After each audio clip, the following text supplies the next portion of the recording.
Hi there. This is the Design Your Physician Life podcast brought to you by the Maxillary Mastermind, a physician personal professional development program for physicians who want to learn about entrepreneurship. Today, I'll be talking about selling your medical practice. Are you ready? Let's go.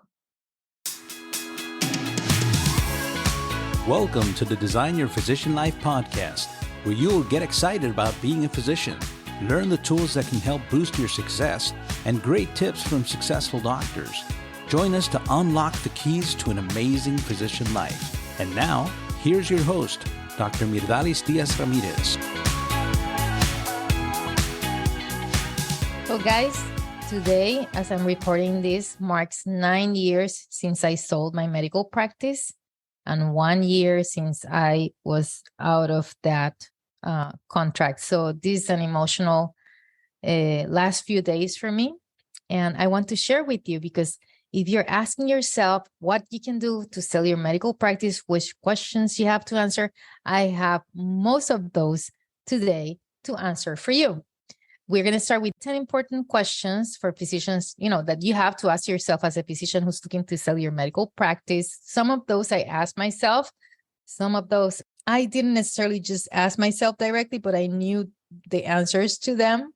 We're also going to review some 10 important calculations and documentation that you need for the sale, and 10 important questions to ask the buyer, the person who's going to come to get your clinic, your baby. And that's one of the questions that you have to ask yourself, why am I selling this practice?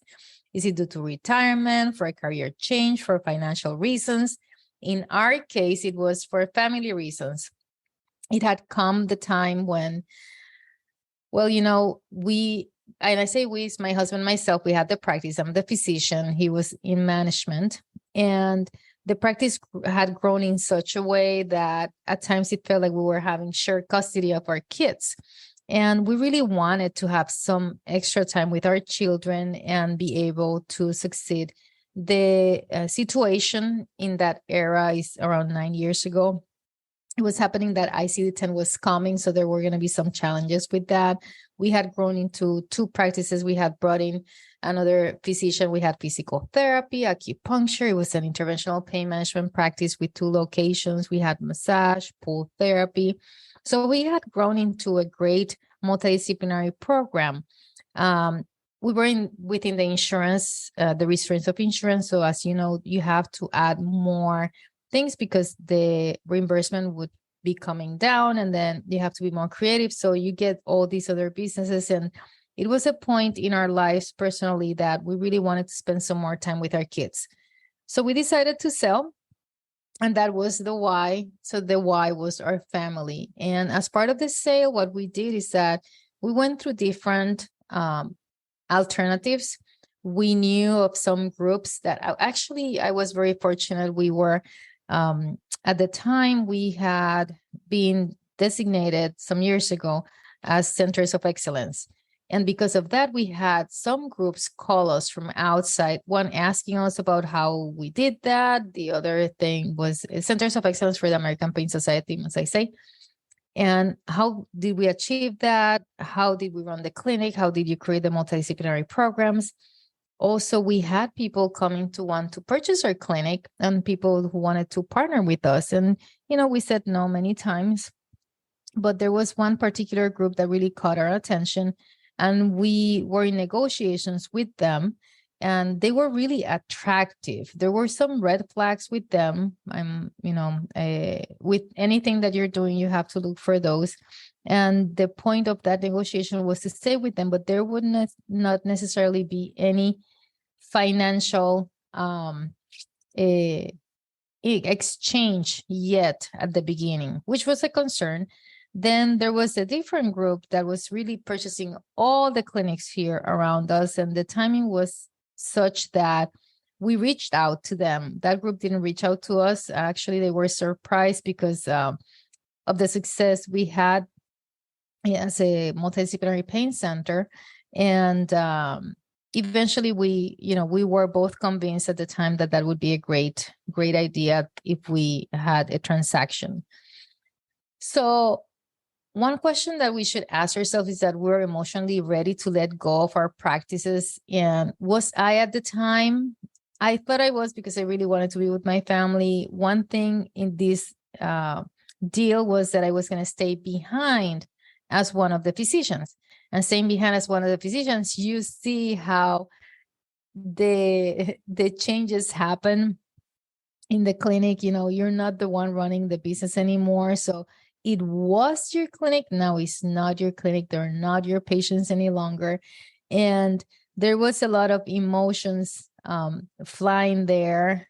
Things happened that were different just because they have, as a company, there's different intentions, right? I was recently, and I'm still reading the book, The Infinite Game from Simon Sinek. And in that book, he's talking about the companies that run, for the infinite game, long-term game.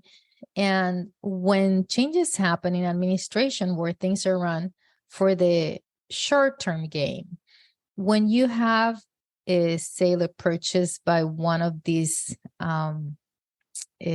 private equity groups, you have to understand that their game is a short-term game. It's not necessarily a long-term game, an infinite game. And for the short term, they're looking for acquiring practices, increasing revenue, and then preparing them for a quick sale so that they can get their investments and back and more than that. So that was the game that we entered. And I don't think I was emotionally ready for that, but we went with it, and I stayed with them for like close to 8 years. So that's a question. You have to understand that once you sell, then that's gone. It's not your practice anymore. One big question, more important than emotionally, really, for the transaction to happen, because on the other side, the emotions are not going to be the important thing. It's going to be whatever is on the books, is that if your practice is ready to sell, is it in a good state to sell? Is it profitable? Does it have a good reputation? In our case, yes, we had a good, profitable clinic, and we did have a great reputation, having won the not only that prize, we had won top doctor a few years in a row, and we've been part of this community. I'm still in this community now in a different situation, but it was in the good reputation. One mistake that we made that, I'll talk to you a little bit more in the pitfalls to avoid when you're going to sell your practice, is that we were not necessarily like that ready looking to sell. So we did not do our due diligence like a long time before preparing for that. It wasn't really on our plans. It was that time that we really saw the need to spend more time with our kids.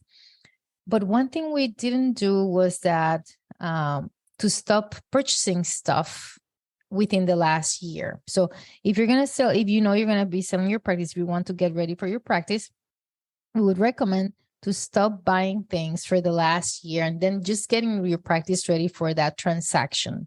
So that's a tip right there. We did consult a professional advisor and broker who was specializing in selling medical practices. They actually came and did our evaluation for our clinic. That's going to cost you a few $1,000s. And they will come and that's going to be part of the due diligence. It gets you ready for the due diligence that the company who's going to purchase you will be after. So you get ready for that. They help you getting ready. They help you calculate your numbers. They tell you what values are needed to sell the practice. And we're going to go over those in a second.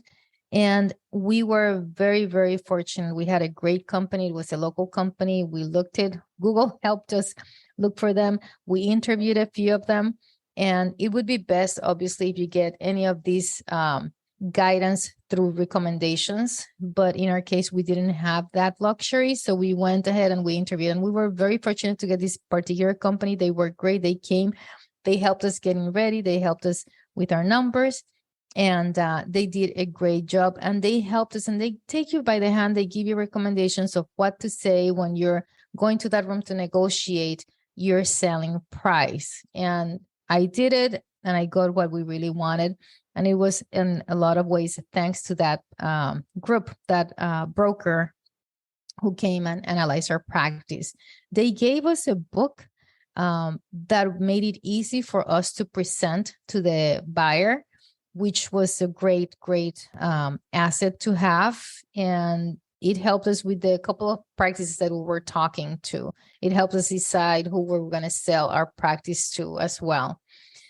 One of the things is that we didn't necessarily know or have a clear understanding of the market value of our practice. We were thinking that as physicians, precisely because of having a great reputation in town, because of our program and all these things, those were going to be of value that we could sell our goodwill.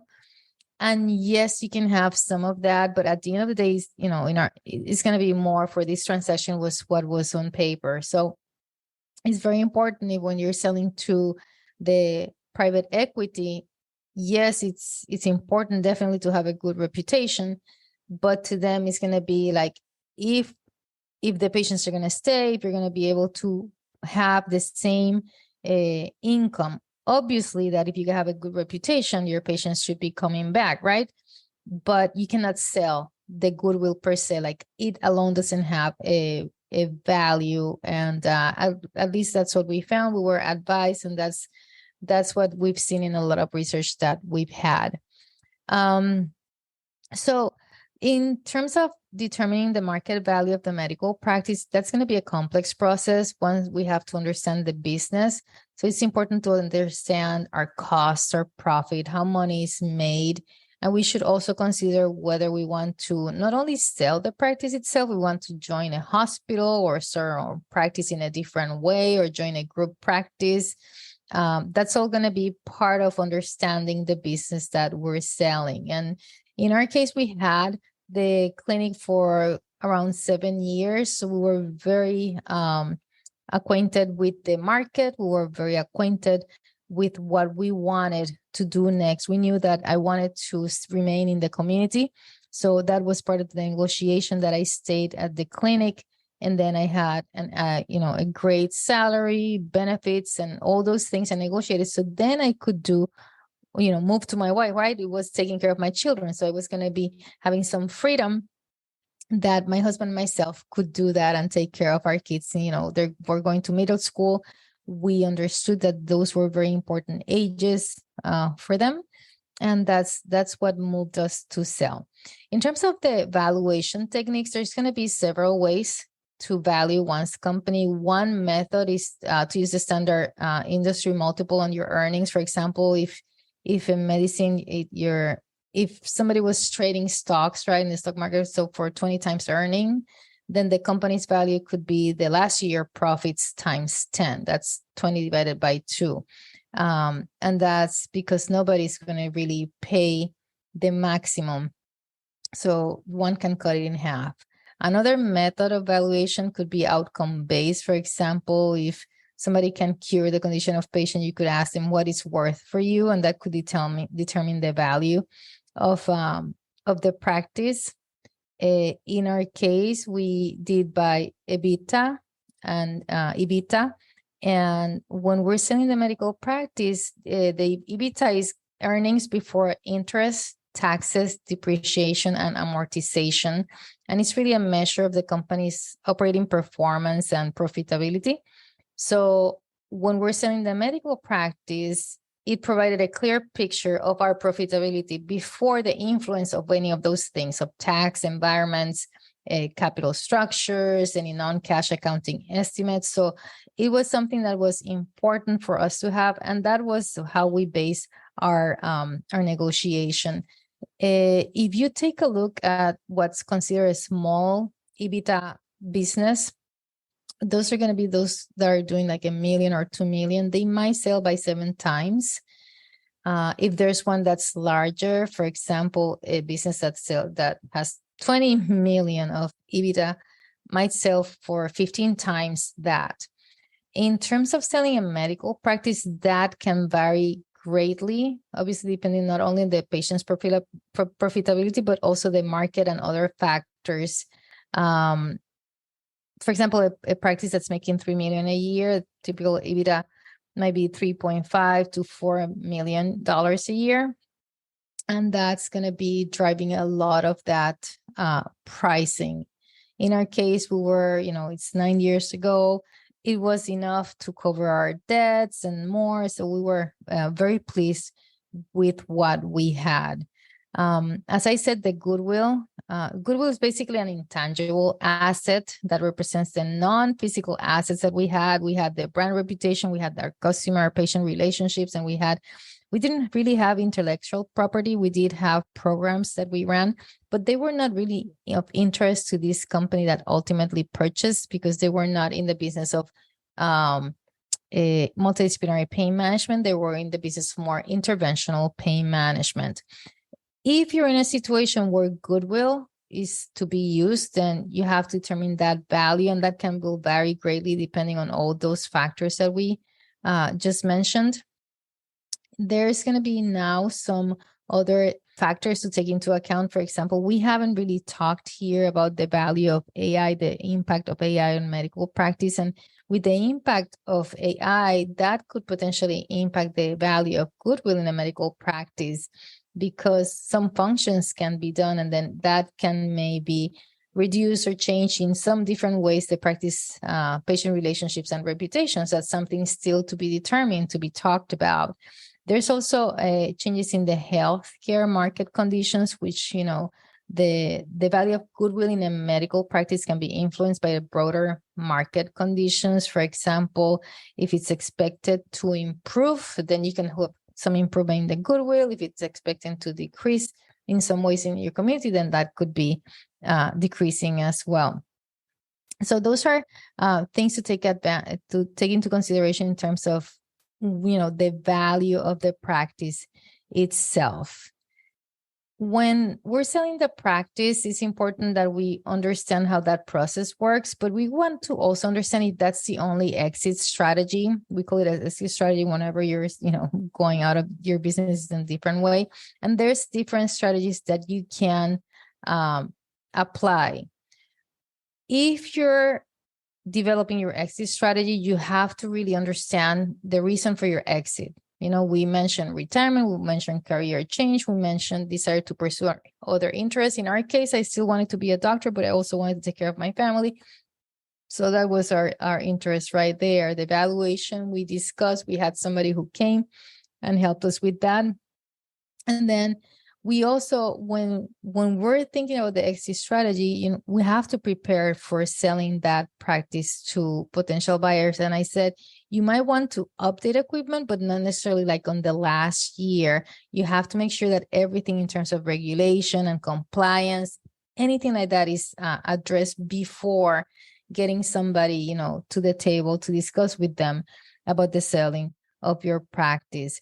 The other thing is that at times, an exit strategy can be that you're either selling the practice or passing it in some way, shape, or form to another doctor or partner.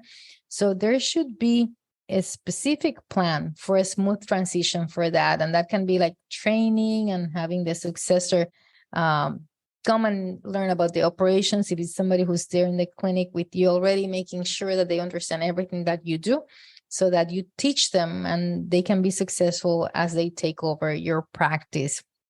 In terms of the financial aspects, having somebody who deals with the finances, like financial advisor who's really understanding of the tax implications and how to best manage the proceeds from the sale is going to be very important. In our case, we had our accountants. They were great at doing that. So we had them. We also had a lawyer who's been, our wonderful friend forever. I think that having a great healthcare lawyer is going to be very important from the point that you're entering healthcare, from the time that you're a resident, that you're going to be looking for that first job. You should engage in a relationship with an attorney who's really going to be your guidance. And healthcare attorneys are going to be great. They are familiar with these type of transactions. Some of them are within firms that they also have, other, like if, for example, if you're selling your practice and you have a building and you need a real estate attorney for that transaction, that's going to be very important. Some of these practices of law, they have different types of attorneys within their practice that are going to be useful or could be useful in a transaction like this. The other thing is that when we're getting ready to sell, as I explained to you, when we sold, we had people calling us, and we also called people. Sometimes people decide, physicians in their practice decide to put the practice up for sale and, market that sale. There's going to be different places where you can market that online or through different brokers. In our case, we were very fortunate. We did not need that. But you could involve listing with a broker who specializes in medical practices, or directly reaching out to potential buyers. That's what we did. The brokers, they came in our case to do the evaluation of our practice. They didn't come to sell our practice. So you can hire them for different aspects of the sale, either that can include from the marketing all the way to actually going there to the negotiating table and do that transaction for you. In our case, we decided to do it ourselves, and I think they actually congratulated us in what we obtained. So that was great, and they helped us for that negotiation and sale. We were able to understand the terms from both the lawyer and the broker. So they helped us with understanding that. And then with those terms, I was able to go and do the negotiation myself. We set price, we set payment terms, we set the transition period. And all those I was able to do because I had that coaching, that training from these experts. And once again, if you don't want to do this because you don't feel comfortable doing that type of having that type of conversation, then just have them do it for you. Understand that you're going to have to pay them some extra for doing that for you. But, you can be successful. Maybe you even get some more if that happens. They're going to shoot for whatever you tell them that they should shoot. And obviously, they're going to advise you on that. In terms of a transition plan, there's going to be a transition plan that it will include, transferring your records, informing the staff and patients, and potentially you could provide support to the new owner during that transition period. It depends on the experience of that future owner. If they have their systems, is there a big company that already has all these clinics, they're going to have, okay, you know what, just leave these things to us. We'll take care of it. And then that's it. Or you might have to, have part of it for you, part of it for them, or you might have to be more involved depending on who you're selling to. For example, if you're selling, as I said, to a partner or a physician who's coming out of town, then you might have to be more involved in that. But once the transaction's over, you're not the owner any longer. You should not have to be in charge of anything financial. And in terms of the marketing and of the practice and all those other topics to keep bringing patients, there's going to be advantages and disadvantages when you're selling, and you have to be clear in those contracts of what the responsibilities are going to be, especially if you're staying behind in that practice. For us, they immediately became the custodians of the charts, so we didn't have to deal with that. Marketing was a little bit let's call it a gray area. When we sold, we already had a referral pattern, right? We had who was referring to us by numbers, by zip code, where our patients were coming from, and all this stuff. And I have to confess that I thought those referral patterns were going to be better respected.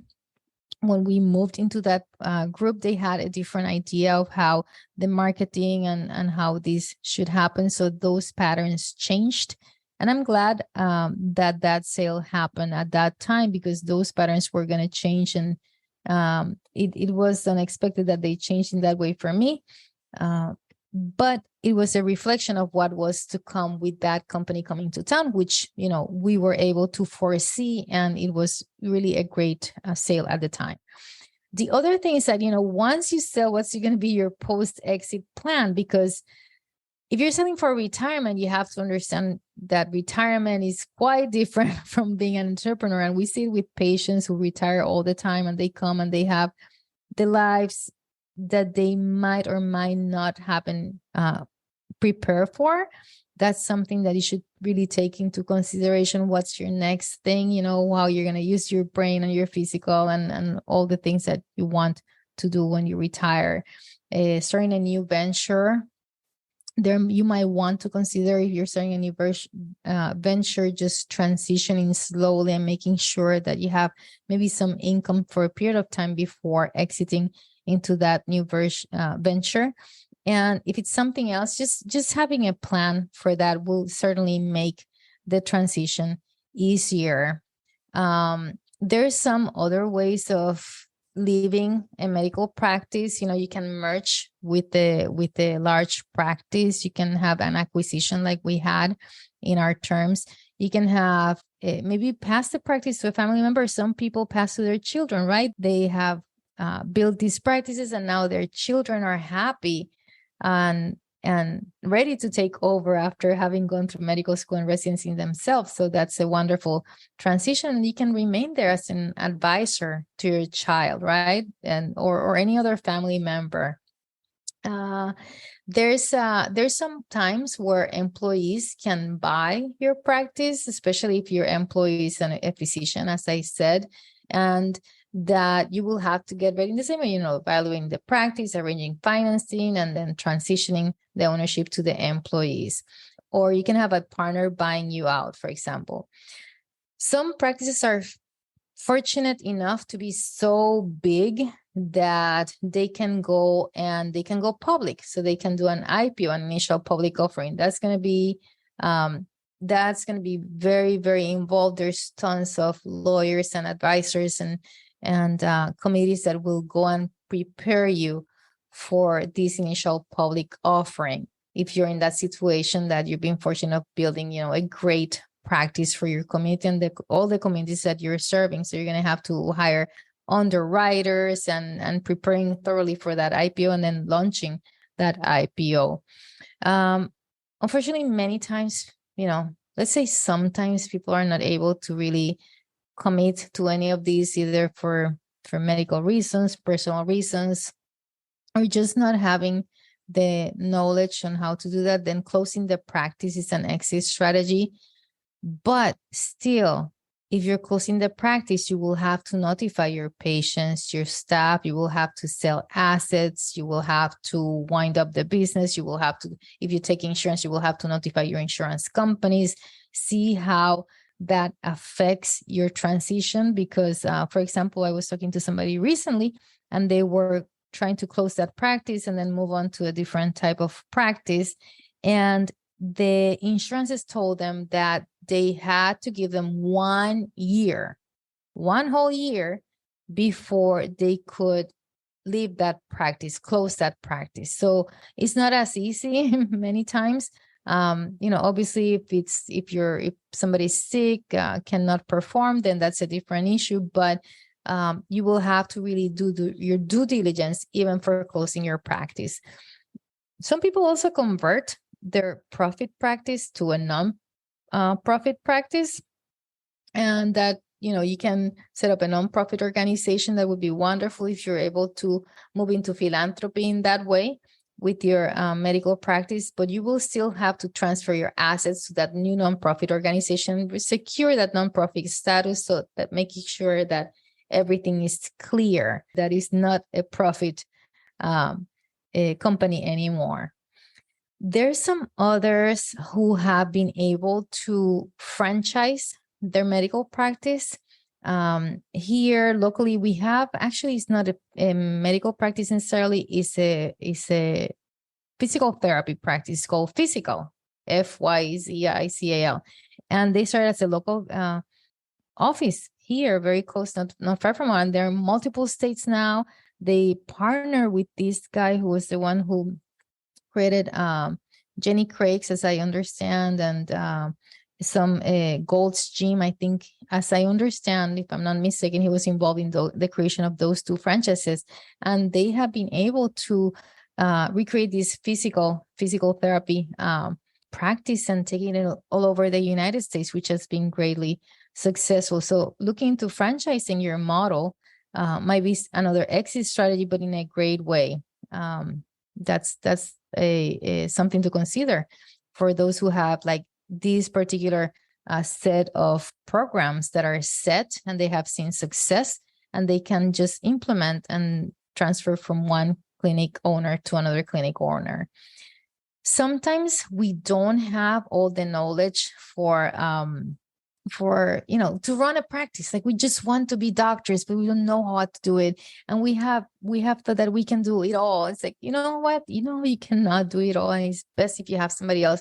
So many times just hiring a manager with the experience will help you to run the day-to-day operations.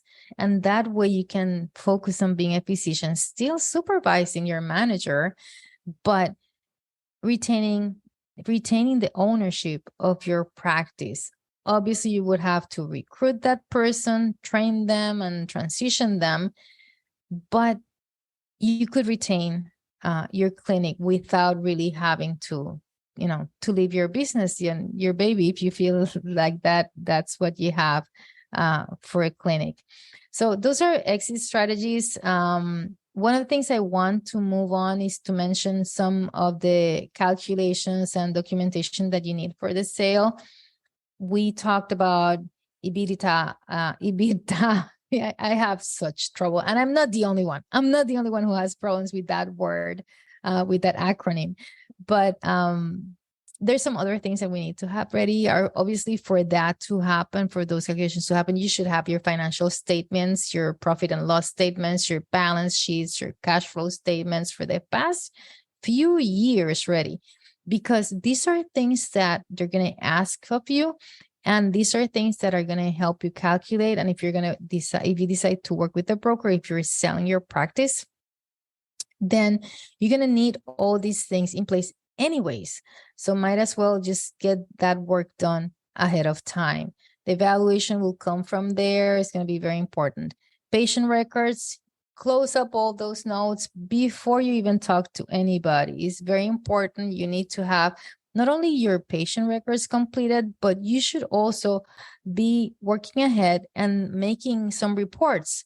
Now that we have EHR, we can do all these. Most of us have EHR these days, electronic health records. Some of us still have paper charts. But having a count of not only, like an account of all the patient records closed and notes closed, having a count of the active patients, their demographics, where they're coming from, who's referring them, all those things can be certainly important for that person who's going to come to buy your practice. The other thing that you will need is a list of the assets that you have, your medical equipment, your furniture, anything. If you have real estate, what's staying with the transaction, what would not stay. All those things need to be clearly identified.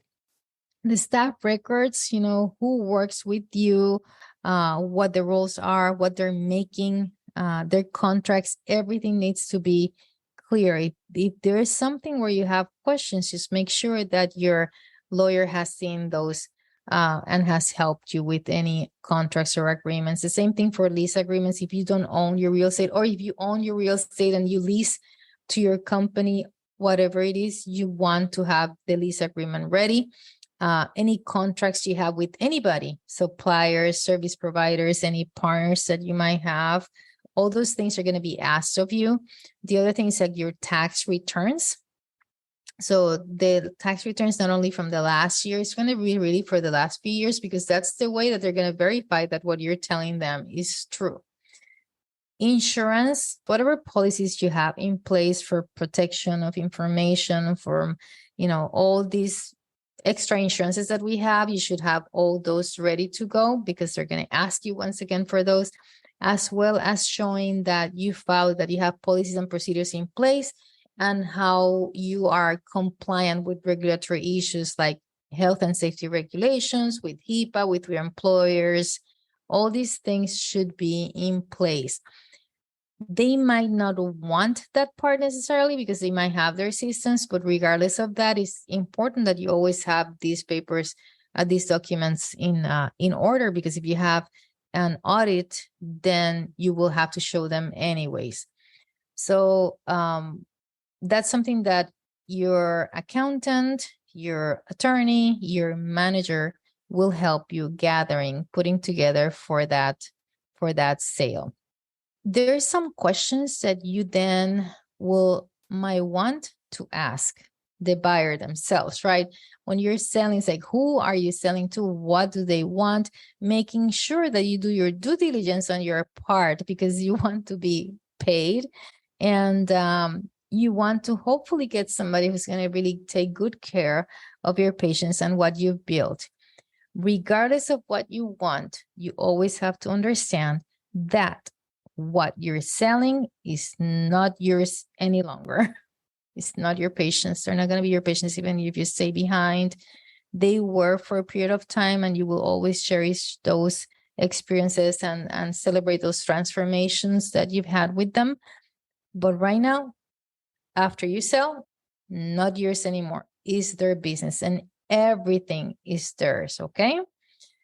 So one question to ask whoever is coming is like, why are you interested in buying my practice? In our case, we knew what they were looking for. Not necessarily exactly, they didn't necessarily tell us of all of it. We knew that they wanted to grow. We knew that they wanted a transaction, but we didn't know that they were planning to maybe go and go to the point of being a publicly traded company. That was a little bit of a surprise, but at that point, the company wasn't ours anymore. And it also was like, you know what, we're part of this big thing. So it was to some extent something like fun to be part of, into some extent, being part of that growth. Another question to ask your buyer is, do you have experience in managing a medical practice? Especially, this is going to be very important if it's a much smaller scale buyer. And if they don't, you have to see how you can facilitate that knowledge, right? So that your patients are taken care of, your ex-patients are taken care of in the future by. The other one is like super important. How do you plan to finance the purchase? And that was one thing that our attorneys helped us with. That was a very important way. We knew of this company, so there was no question about what the financial funds were. We were okay with it. We had seen it work with others, so we were supported by that. But it's something very important that you have to vet the other person who's going to purchase in terms of their the financial capabilities. What are your plans for the practice after the purchase? In our case, we didn't really understand. We thought they were going to keep our 2 locations. They closed one of the locations down. And thinking back, would that have made an impact in our decision to sell? I don't think it would have at that moment. We knew exactly what we wanted for our family. And even though, it's painful because you build such a great practice. In our case, we were really into the details of how the office looks and having these services accessible to the patients. And it's hard to let go in that way. And with that, employees are going to be gone as well. But we didn't know that was going to happen.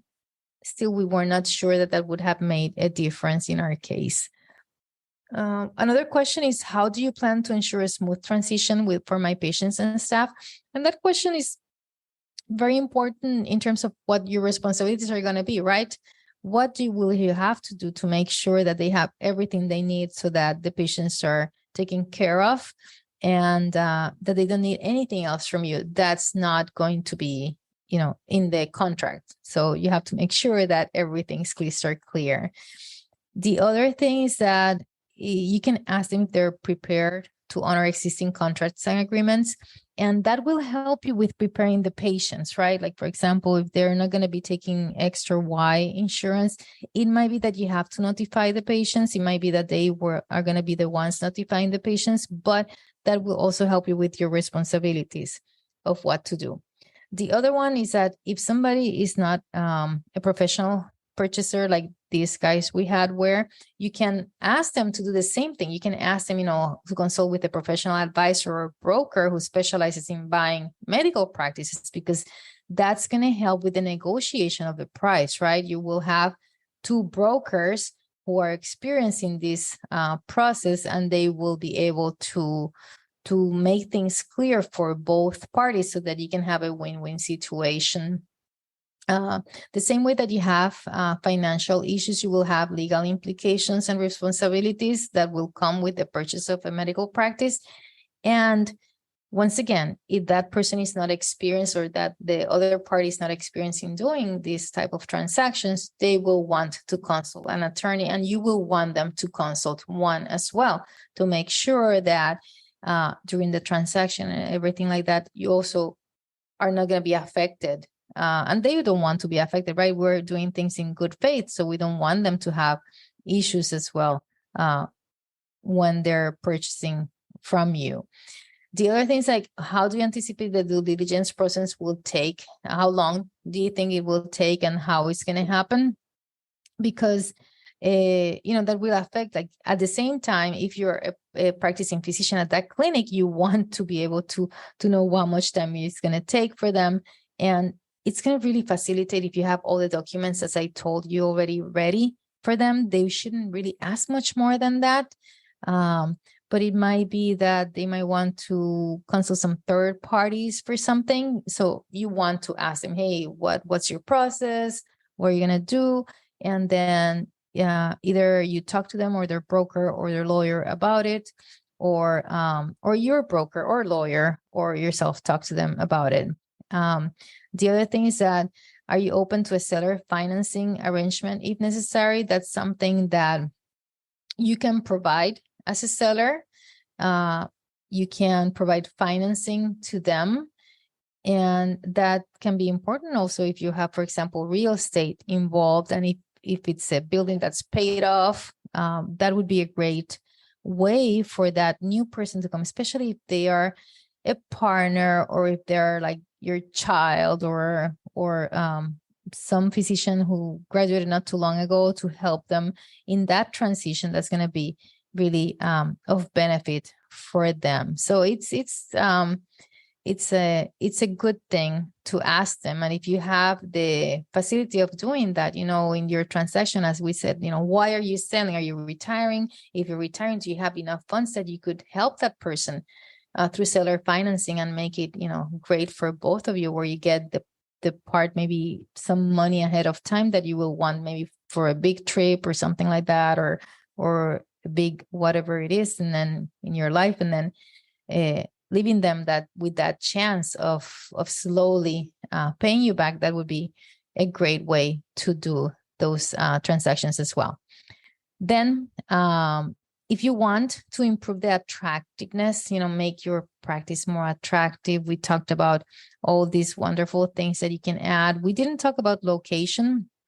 If you were in a situation where you had more than that year, so that you can grow and make your practice attractive, there's some other things that you can consider, like improving your location, moving to a location that might be more attractive for buyers, how to improve your financial performance and profitability, maybe adding equipment. But as I said, don't add it because what happens is when you are adding equipment, during that first year, there's going to be a lot of depreciation, right? So it really decreases, and it's really not going to be good for the transaction. So if you want to get like up-to-date, well-maintained, state-of-the-art equipment, modern, efficient, and anything like that you want, try to do these things in the years before, as you get ready for that sale. Okay, the same thing with the building your patient base, making sure that you have great staff quality, making sure that your compliance and everything is in place, building up a reputation. All those things are going to take time, right? And if you're going to sell, it's not like you're going to open your practice and sell right away without most of these things if you're looking for a good quality buyer.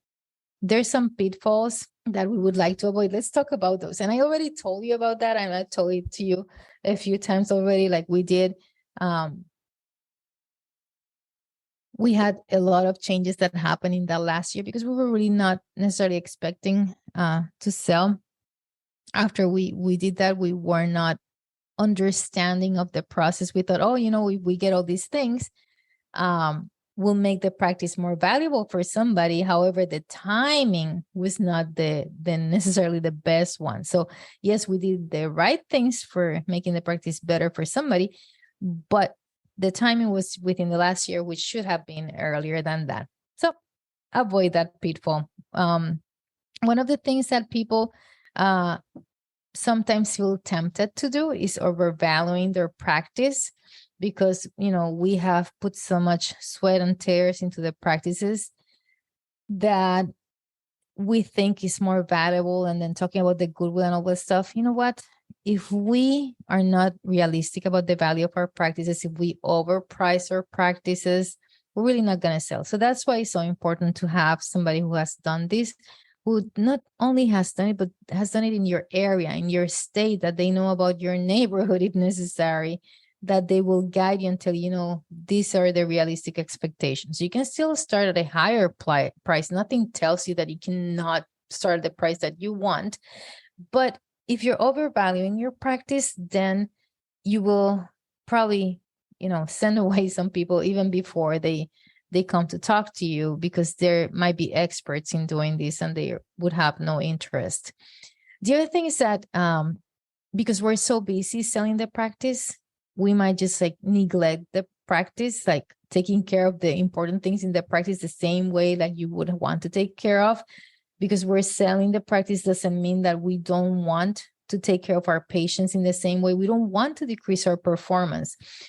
It's very important you keep your performance very high, the same way or even better, because you want them to get a good clinic from you. You want for them to have, in good faith, you want to give them the best that you can give them to your buyers, right? So don't neglect the practice during the sale process. Don't commit that mistake. Take care of it. It's going to be a little bit extra work, but you should do it. You should do it in good faith. You should stay in a good relationship with your buyers, because you never know where life takes you, right? And it's always good to be good. The other thing is that, not planning ahead, that was a pitfall that we had there. And, but you can also not plan ahead by not having all the documentation, as I told you. So if you have all the process in place and everything ready in terms of your documentation, you've planned for it, then it's much easier, especially during that due diligence process. The other thing is don't ignore your legal and financial advisors. That's why you've hired them. And if you haven't done a good job at hiring them, that's a different problem, but they should be there to assist you with the sale. Listen to them, take advantage of them. And as I said, if you're somebody who doesn't really like to negotiate, they will be there for you. So pay attention to what they say. Don't ignore them. The other thing is that when we're selling, right? So that means that we're going to have to pay taxes on that. So take that into consideration. Don't forget that you will have to pay tax over your sale, depending on your tax bracket and however the transaction was done, and depending on the type of financial structure you have. So make sure that you have taken that into consideration so that you don't deal with maybe some unexpected costs. Okay. The other thing is that in my case, I'm very fortunate. I had people come. I had people who knew this, and it was very relatively easy for us to find a buyer in our market. But if you're somebody who's not so sure and you don't do adequate marketing, you might not get the buyer that you want, right? If you don't have these relationships that we're fortunate to have, and you really want to rely, that's all you can do, rely on marketing. If you don't put, the appropriate effort there, and go to your broker, they will tell you, get a broker. That's going to be a great way if you know people who are buying other practices, go and talk to them. But make sure that the marketing aspect is there one way or another. The other thing is that I mentioned some different exit strategies. As I said, selling the practice is not the only exit strategy. So before doing any sale, just consider the other opportunities, especially if you're in a position where it could be transferred to a nonprofit, for example, or transferred to somebody that you know, and be even a seller's financer. That would be awesome. for some other, transaction other than just selling your practice. Something very important that you have to address is really your staff, and ignoring your staff and your patients' concerns, obviously, but your staff who has been with you for a very long time, don't ignore them. Make them understanding of what's happening, communicate with them, answer any concerns. In our case, we did as much as we could with that. We negotiated great things for our staff. We do have to say that the way that the company transitioned was in a way that was not supportive of salaries that we had and contracts that we had, even though they were meant to be continued. So those priorities changed with change in their management and the way of operating. So we have to remember that even though we're communicating clearly with our staff with what we know from our point of view, they have to also understand that at the end of the day, once a transaction happens, we're not owners anymore. And if it's a great transition and they're doing great afterwards, that's awesome. If there are changes that happen with that, at that point, as a seller, after you've negotiated and everything that you have on paper is on paper, and anything after that, you have no control. But it's important that you really, really talk to your staff during that process. The other thing is that, sometimes we feel like, oh, if I don't get this buyer, I'm not going to get another buyer. I have to sell to them. And I maybe just like, oh, don't worry, let's just skip through this so that we can just sell to them. If you rush the sale, then you might not get the best terms or even the best outcome. So rushing the sale will be something that you might regret if you fail, especially if you fail to take care of something that was very important. So always involve your accountant, your financial advisors, your attorneys, and make sure that everything goes smoothly. Well, that's been some review of things that you should ask yourself about your readiness for selling. I've given you important calculations and documentation for a sale and important questions to ask the buyer, how to get your practice ready, how to get your personal ready. And if this is a topic that interests you, you can always contact us. So let us know what you think of this episode. In our experience, we did have a successful sale. We sold it for more than what we wanted. We went to negotiate for a salary where I stayed, and I made more than what actually I negotiated for, more than they offered in terms of vacation. Time was very important for us. We negotiated the hours worked regularly. We negotiated the salary.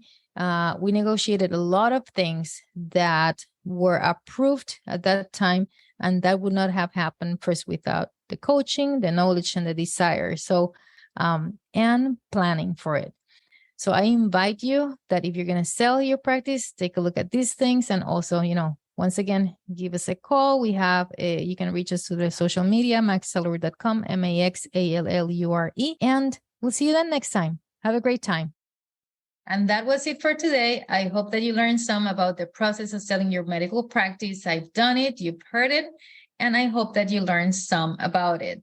Please visit our website, maxallure.com, MAXALLURE, for further details about how to hook up with us and be part of our Max Allure Mastermind.